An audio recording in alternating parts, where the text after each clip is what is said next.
जय हिंद दोस्तों, हम अपने यूट्यूब चैनल पर आप सभी का स्वागत करते हैं। बायोलॉजी के क्लास में हम लोग श्वसन तंत्र को पढ़ रहे थे। श्वसन तंत्र का 2 वीडियो आ गया था जिसमें बाह्य श्वसन को हम लोग पढ़ लिए थे। नहीं पढ़े होंगे तो पहले जाकर उसको देख लीजिएगा, लिंक ऊपर दिख रहा होगा या डिस्क्रिप्शन बॉक्स में उसका लिंक दे देंगे। हम दोनों वीडियो में हम बाह्य श्वसन को पढ़ा दिए थे, फेफड़ा तक हवा को पहुंचा दिए थे। नाक एक मार्ग था, फेफड़ा से हवा लेते थे हम लोग, डायफ्राम के कारण हम लोग सांस ले पाते हैं, ये सब पढ़ लिए थे। टाइडल वॉल्यूम क्या था 500 ml, टोटल लंग्स कैपेसिटी कितना था 6000 ml, सब हम लोग पढ़ लिए थे। ऊपर जाते हैं तो कौन सा गैस मिलाते हैं, वेंटिलेटर में कौन सा गैस होता है, सब पीछे वीडियो में पढ़ लिए हैं। सबको जाके पहले देख लीजिएगा अगर नहीं देखे होंगे तो। अब आगे बढ़ा जाए।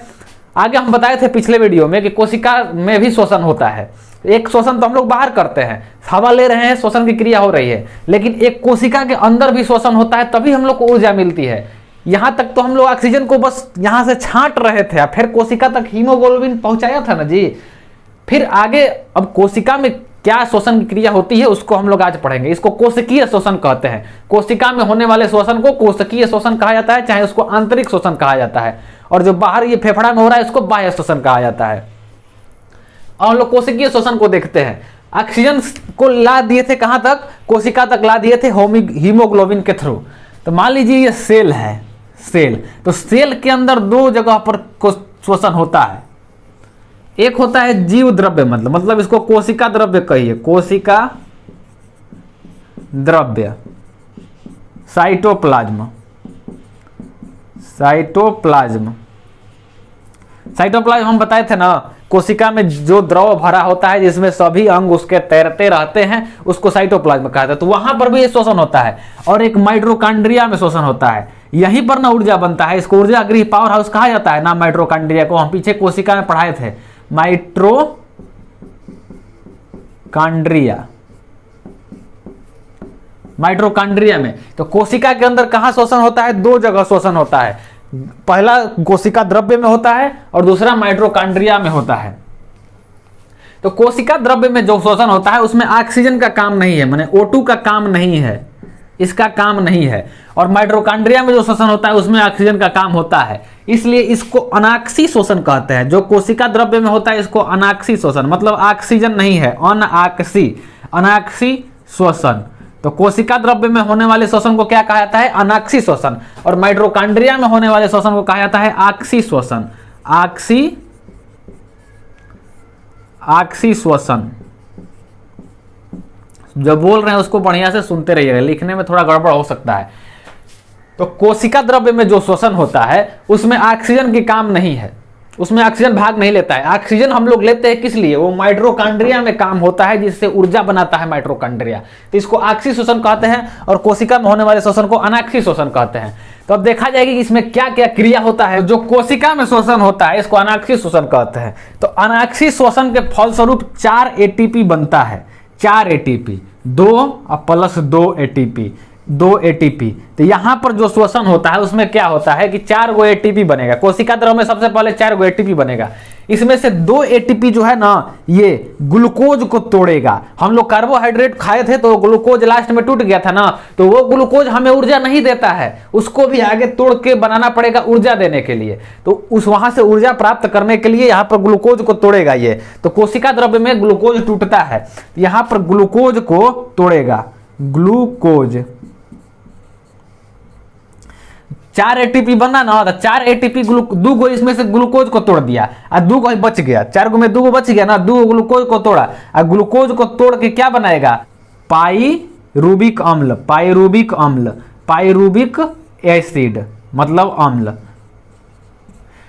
अब ग्लूकोज यहां पर टूटा है, तो ग्लूकोज कहां टूटा है, कोशिका द्रव्य में। 4 ATP बना था, 2 ATP ग्लूकोज को तोड़ने में खर्च हो गया, पाइरूबिक अम्ल बन गया। 2 गो पाइरूबिक अम्ल बनेगा, एगो ग्लूकोज टूट के 2 गो पाइरूबिक अम्ल बनेगा। इस क्रिया को कहा जाता है ग्लाइकोलाइसिस। इस क्रिया को क्या कहते हैं, ग्लूकोज टूट के जो पाइरूबिक अम्ल बन रहा है तो इसको ग्लाइकोलाइसिस कहते हैं, ग्लाइकोलाइसिस।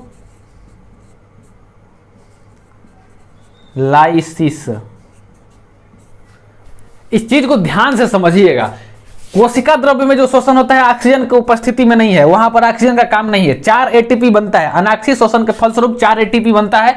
जिसमें 2 एटीपी ग्लूकोज को तोड़ने में खर्च हो जाता है। ग्लूकोज टूटकर पाइरुविक अम्ल बनाता है 2 को, ग्लूकोज टूट के 2 को पाइरुविक अम्ल बनाता है। इस क्रिया को कहते हैं ग्लाइकोलाइसिस। इस क्रिया को क्या कहा जाता है? ग्लाइकोलाइसिस। तो ग्लाइकोलाइसिस के फलस्वरूप क्या बनता है? ग्लूकोज पाइरुविक अम्ल में टूट जाता है। अभी पाइरुविक अम्ल में टूटा है, अभी ऊर्जा नहीं मिला है ना, तो इतने काम होता है कोशिका द्रव्य में। यहाँ पर 2 एटीपी का लाभ हो गया है, 2 एटीपी ना यहाँ पर खर्च हुआ है, 2 एटीपी अभी बचा हुआ है ना। अब देखिए अब ये जो पाइरुविक अम्ल है ये जाता है अब माइटोकॉन्ड्रिया में। तो जो अब ये पाइरुविक अम्ल बना है इसको माइटोकॉन्ड्रिया में अपघटन होता है तो हम लोग को ऊर्जा मिलता है। यहां पर कोशिका द्रव्य में ऑक्सीजन की अनुपस्थिति में जो पाइरुविक अम्ल बन गया, ग्लूकोज टूट गया, तो अब जाएगा यहां पर को पाइरुविक अम्ल गया है, 2 पाइरुविक अम्ल गया है ना, 2 पाइरुविक अम्ल गया है। क्या है ये? पाइरुविक, 2 पाइरुविक अम्ल गया है। तो ऑक्सीजन की उपस्थिति में अब यहाँ ऑक्सीजन यहाँ पर आएगी, 2 को तोड़ेगी, तो 2 को जब तोड़ेगी ना तो एगो टूटता है तो 18 एटीपी बनता है। तो ये बन गया 36 एटीपी। 36 एटीपी एगो पाइरुविक अम्ल जब ऑक्सीजन की उपस्थिति में टूटता है ना फिर से, तो 18 एटीपी बनाता है। तो यहाँ पर 2 पाइरुविक अम्ल बना था, तो 2 पाइरुविक अम्ल जब माइटोकॉन्ड्रिया में पहुंचा तो माइटोकॉन्ड्रिया में एगो पाइरुविक अम्ल 18 एटीपी में टूट गया। तो 2 पाइरुविक कितना में टूट जाएगा? 36 एटीपी में टूट जाएगा। तो 36 को ही हो गया ना, और 2 हिजा बचल था एटीपी कोशिका में। कोशिका द्रव्य में जब 4 एटीपी बना था तो 2 यहाँ बचल है ना, यहाँ पर 36 को बन गया माइटोकॉन्ड्रिया में। तो ई 2 पहुंच जाएगा यहाँ पर अब प्लस 2 एटीपी ई, 2 एटीपी ई। अब बन गया कितना? 38 एटीपी। 38 एटीपी मिल के एगो ग्लूकोज बना देगा, एगो ग्लूकोज, 38 एटीपी बराबर एगो ग्लूकोज। जौन ई ग्लूकोज है ई ऊर्जा का रूप है, यही है ऊर्जा। 38 एटीपी में यहाँ पर ऊर्जा, ये जो ग्लूकोज था ये हम लोग खाए थे वो था, और जो ऊर्जा बन गया ग्लूकोज यहाँ पर 38 एटीपी बन के तब ये ऊर्जा बना हुआ है ग्लूकोज। तो कोशिकीय शोषण को आप समझ गए, एक बार फिर से देख लीजिए। सबसे पहले यहाँ पर कोशिका द्रव्य में शोषण होगा एगो, तो वहां ऑक्सीजन की आवश्यकता नहीं है, वहां पर अनाक्षी शोषण होगा। अनाक्षी शोषण के फलस्वरूप 4 एटीपी बनेंगे। 4 एटीपी में 2 एटीपी ग्लूकोज को तोड़ने में खर्च हो। शोषण क्रिया हम लोग कहाँ लेके हैं? ग्लूकोज को तोड़ना है, ग्लूकोज को तोड़ के ऊर्जा बनाना है। तो कैसे बनता है ऊर्जा उसको यहाँ पर समझना है। पीछे हम बता दिए थे ग्लूकोज को तोड़ के ऊर्जा बना था, बताया था ना 686 किलो कैलोरी ऊर्जा बन रहा था।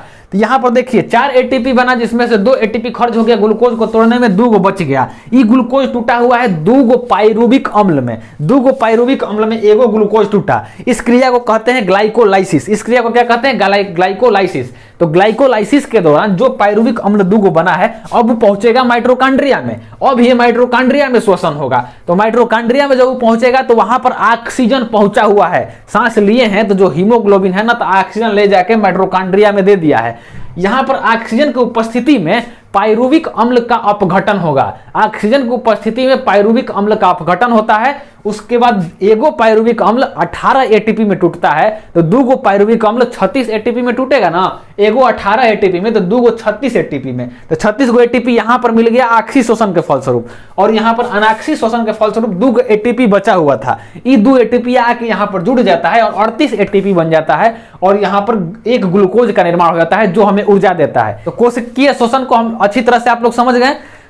इसी क्रिया को जो माइटोकॉन्ड्रिया में जो चक्र चलता है ना, ये 38 2 यहां से फिर यहां से 2 जाएगा, फिर ऐसे ये चक्र एक चल रहा है। इसी चक्र को कहा जाता है क्रेब्स चक्र। क्रेब्स चक्र, क्रेब्स चक्र, क्रेब्स चक्र हम पीछे भी पढ़ाए थे जब कोशिका पढ़ा रहे थे। तो क्रेब्स साइकिल, इसको साइकिल भी कह सकते हैं। क्रेब्स नामक वैज्ञानिक एक थे, क्रेब्स नामक वैज्ञानिक एक थे, वो ये खोज किए थे, इसलिए क्रेब्स साइकिल कहा जाता है इसको। तो इतना समझ गए कोशिका में होने वाले शोषण को। माइटोकॉन्ड्रिया में जब क्रेब्स साइकिल चलता है उसके फलस्वरूप हम लोग को 38 एटीपी ऊर्जा मिलती है। तो कैसे कैसे ऊर्जा मिलती है, कैसे कैसे हम लोग सांस लेते हैं, सब पूरा समझ गए।